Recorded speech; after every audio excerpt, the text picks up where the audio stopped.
돈봉투 선거를 벌인 혐의로 기소된 강임준 군산시장이 2심에서도 무죄를 선고받았습니다.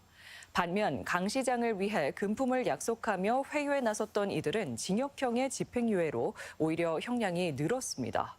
재판부는 강 시장이 일처리를 맡긴 정황이 있다면서도 죄를 물을 수는 없다고 판단해 의문이 여전합니다. 허현우 기자입니다.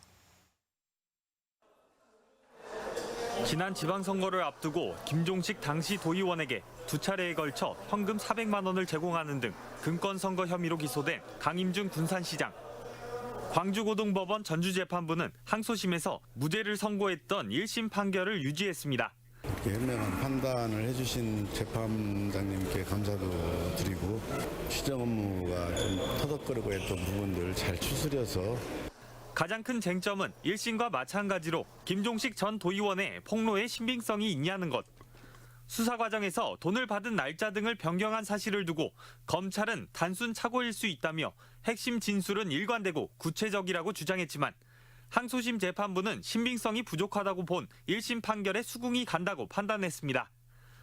강 시장을 구하기 위한 회유가 있었던 점, 김 전 의원이 처벌까지 감수했다는 점 등은 신빙성을 보강하는 부분이라 인정하면서도 이 같은 판단을 뒤집기는 어렵다고 봤습니다. 반면 금품과 공기업 취업 등을 제한하며 회유했던 서지만 씨 등 2명은 벌금형에서 징역 6개월에 집행유예 2년으로 형량이 늘었습니다. 강임준 시장을 통해 공기업에 취업시켜주겠다는 등의 제안은 매수 행위로 볼 수 있다며 일부 혐의를 유죄로 추가 인정한 겁니다. 2심 재판부는 강임준 시장이 이들에게 이 사건과 관련해 일처리를 맡긴 것은 분명하다고 봤습니다. 하지만 회유를 위해 재산상 이익을 제공하는 것까지 강 시장이 지시하거나 허락했다고 단정하기는 어렵다고 판단했습니다.